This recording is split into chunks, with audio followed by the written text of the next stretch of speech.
All right, Chapter 10 of Fudge-a-mania Green Gurgling Gas. All right, on Wednesday, Sheila got a phone call during breakfast. As soon as she hung up, she started bawling. "What's wrong, honey?" Fudge asked. "My friend Moose Ellis has chicken pox and can't come to Maine." Grandma put her arms around Sheila. "You must be terribly disappointed." "I am," Sheila wailed. "Everything happens to me. Why does it have to be my friend who gets sick? Why couldn't Jimmy Fargo get chicken pox instead?" "Jimmy had chicken pox in second grade," I said. "Don't you remember? We all had them." That made Sheila cry even harder. "But it's so unfair. Where is it written that life..." Let me straighten this up. "Where is it written that life is fair?" Grandma asked. "It's all ups and downs, isn't it, Buzzy?" Buzzy Sr. nodded. "These things happen," he told Sheila. "That's when I burped. I didn't mean to. It just came out. Probably I drank my orange juice too fast."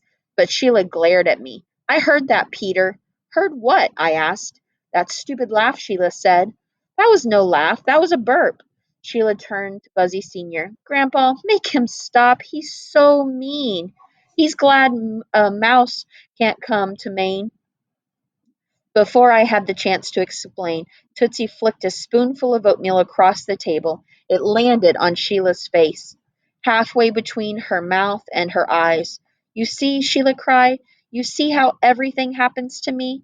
"It's just oatmeal," Grandma said, handing Sheila a piece of a paper towel. "That's not the point." Sheila turned and ran from the room. "I sure hoped things would improve before tonight when Jimmy Fargo gets here." After breakfast, Mom helped get my room ready for Jimmy.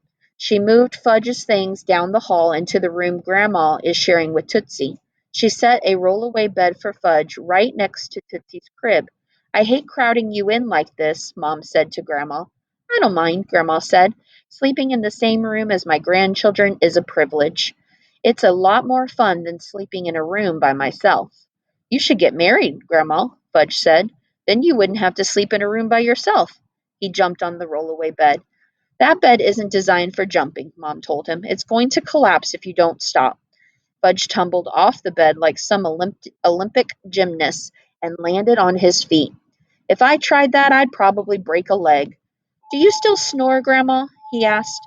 "Fudgy," Mom said. "That's not a polite question." But Grandma didn't mind. She said, "I really don't know, Fudge. You'll have to tell me." "Snoring keeps the monsters away," he said. "Yes," Grandma said, "I'm sure it does. When I get married, I won't have monsters in my room," Fudge said. "Says who?" I said. "You don't get monsters when you sleep in a bed with somebody else." "That's why you want to get married," I said, "so you won't have any monsters in your room?" "Why else would I get married?" "You should talk to Mitzi," I told him. "She's got monster spray." "Monster spray?" "Mitzi's monster spray," I said in a deep voice, trying out my commercial. "Made from a grandmother's secret formula. Spray twice a day and melt your monsters away." "Really, Peter?" Mom said. But Fudge liked the idea. He jumped back onto the rollaway bed and bounced up and down singing, "Monster spray melts your monsters away." "Fudgy," Mom warned, but it was too late. Both ends of the rollaway bed sprang up, catching Fudge in the middle. I imagined the headline in tonight's paper, "5-year-old flattened by rollaway bed." "Get me out of here!" Fudge yelled. "Okay, okay." Mom and Grandma held the bed apart, and I pulled him out. "Stupid, stupid bed," Fudge cried, kicking it. "If you do that to me again, I'm going to chop you up in little pieces." "Let's not blame the bed," Mom said. Later, when we were out in the backyard, Fudge told Buzzy Sr. what had happened. "Those beds can be very tricky," Buzzy Sr. said. Fudge nodded. Then, out of nowhere, he said, "Do you snore, Buzzy?" "I used to snore," Buzzy Sr. said, as if Fudge's question were perfectly natural. "But since I sleep alone now, I don't really know." "How come you sleep alone?" "Because my wife died." Fudge got this serious look on his face. You could tell he was thinking hard, but after a minute his face lit up and he said, "You should sleep with Grandma." "Fudge!" Mom said. "Well, they're best friends," Fudge told her, "like Pete and Jimmy. And Jimmy's going to sleep in Pete's room, right?" Buzzy Sr. and Grandma looked at each other and laughed. That afternoon, the sky turned gray and it started to drizzle. The Tubmans decided to drive to Harbor. That's the town where all the tourists go. It's got hundreds of little shops selling T-shirts with sayings about Maine, like "cool as a moose in Bar Harbor" or "Maine 50 miles from nowhere." "Count me out," Libby said. "I've got to be at work by 3. Count me out."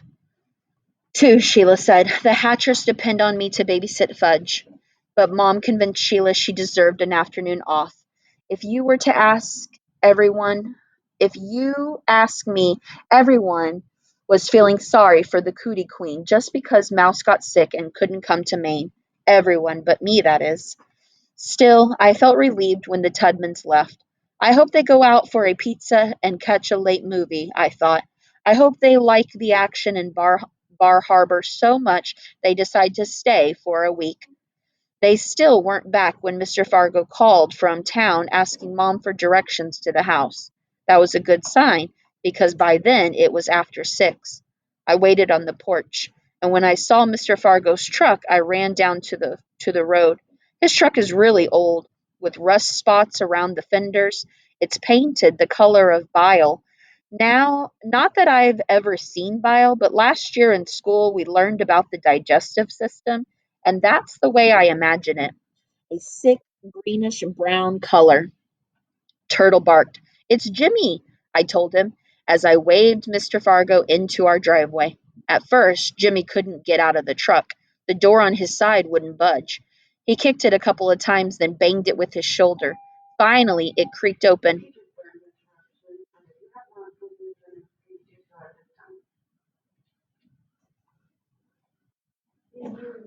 All right, give me 1 second.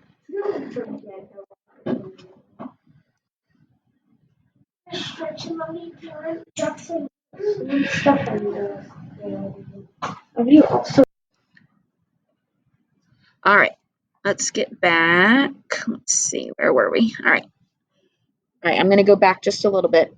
At first, Jimmy couldn't get out of the truck. The door on his side wouldn't budge. He kicked it a couple of times, then banged it with his shoulder. Finally, it creaked open. By then, we were laughing. Am I sharing? No. All right, hold on.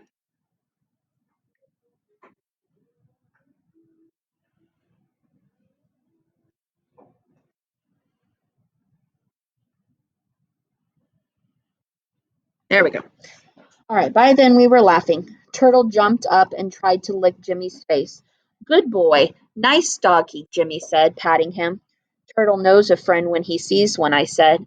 Jimmy Jimmy gave her a bear hug and we slapped hands. It was great to see him, but that didn't stop me from checking over my shoulder. I hoped the Tubmans wouldn't show up now. Jimmy also took a look around. "You were right," he said. "You can't even see Sheila's house from here. I guess it's through those woods over there." "Well, see," I began, but then Mom opened the front door and called to us. Inside, Dad had a fire going in the big stone fireplace. Fudge was stretched out on the floor with his Crayolas, illustrating chapter 1 of his book. Tootsie was scooting around on her toddle bike, and Grandma was reading. She put down her book to greet Mr. Fargo. Jimmy headed straight for Uncle Feather's cage. "Bonjour, stupid," he said. "Bonjour, stupid," Uncle Feather answered. Jimmy laughed. "Good old Uncle Feather. Good old Uncle Feather." "Please, Jimmy," Mom said, "don't encourage him. Once you get him going, it's hard to turn him off." "Turn him off? Turn him off? You see what I mean?" Mom asked. "See what I mean? See what I mean?" I motioned for Jimmy to sneak away from Uncle Feather's cage. Jimmy got down on all fours and crawled across the living room, out of Uncle Feather's sight. As he did, Tootsie held her arms out to Mr. Fargo. "Up," she said, "up." Mr. Fargo lifted her high above his head and shook her. Tootsie loved it. She has this thing for bearded men. She'll raise her arms and say "up" to any guy with a beard. Mom says it's because Dad used to have one, but I'm not so sure. We're going to have to teach her to be more careful. I can just see her walking down Broadway in a few years, holding her arms up to every bearded weirdo on the street. Mom took Tootsie from Mr. Fargo. "Thanks for driving Jimmy all this way, Frank," she said. "I know what a long trip it is." I used to come up here in the old days, Mr. Fargo said, with my ex-wife. You remember my ex-wife, don't you? Uh-oh, I thought. I hope he's not going to start in on Mrs. Fargo because Jimmy really hates it when he does. How about something to drink, Frank? Dad asked, and I was glad he changed the subject. Some fizzy water if you have it, Mr. Fargo said, coming right up. Mom smiled, but I could tell she was tense. A lot of people get tense around Mr. Fargo. I think it's because he never smiles, even when he's trying to be friendly. How about this Maine weather? Mom asked. You have to have weather, whether or not, Mr. Fargo said. Jimmy groaned. That's so bad, Dad. I heard a car pull into the driveway. Oh no, I thought, not now.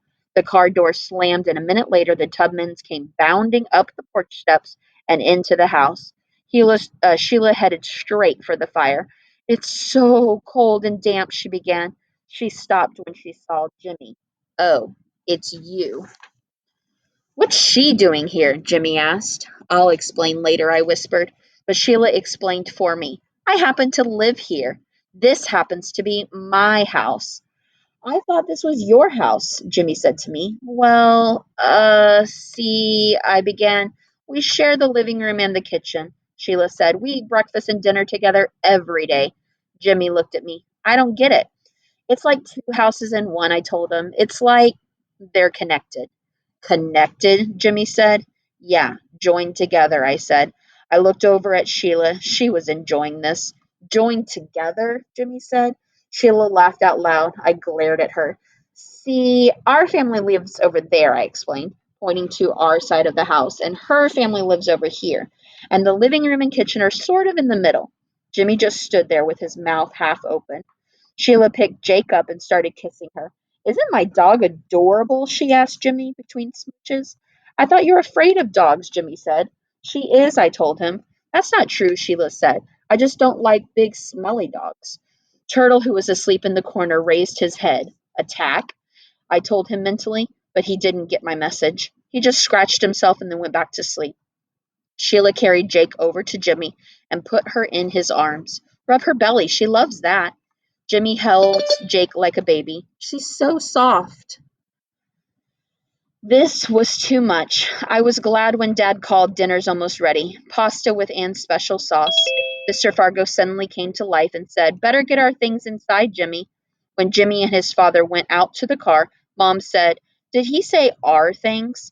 He meant Jimmy's things, I told her. I hope so, Mom said, looking worried. But then Jimmy carried one duffel bag into the house, and Mr. Fargo carried another.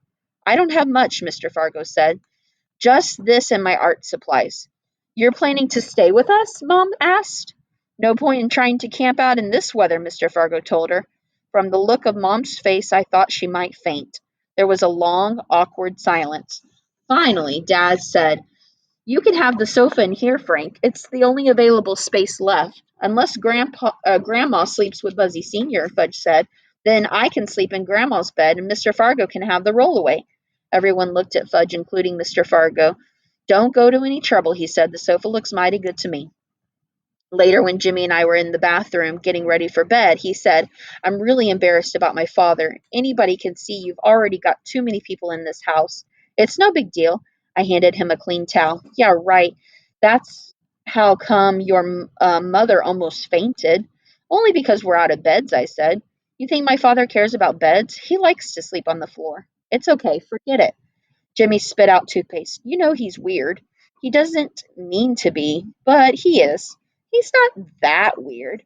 I flushed the toilet, which reminded me of my poison gas story. Look, I said, I'm embarrassed too. I should have told you about sharing a house with the Tubmans. But I didn't find out until we got here. And then, well, I was afraid if I told you, you wouldn't come. I probably wouldn't have, Jimmy said, but now that I'm here, it doesn't seem that bad. I was glad I wouldn't have to lie to Jimmy after all, and telling him the truth wasn't as hard as I thought it would be. Still, I couldn't help wondering how he would have reacted to my story. I decided to find out. As soon as we were in bed, I said, Did you hear about the poison gas? What poison gas? The poison gas in the toilets. What toilets? Some guy up here. He had poison gas in all of his toilets. What do you mean, poison gas? Jimmy faced me and propped himself up on his elbow. It was this green, steamy, gurgling stuff that bubbled up every time he flushed. Green, steamy, gurgling stuff? Jimmy started to laugh. It's not funny, I said. It's an environmental disaster. An environmental disaster, Jimmy said. Where'd you read that? The National Enquirer? You don't think that it's possible?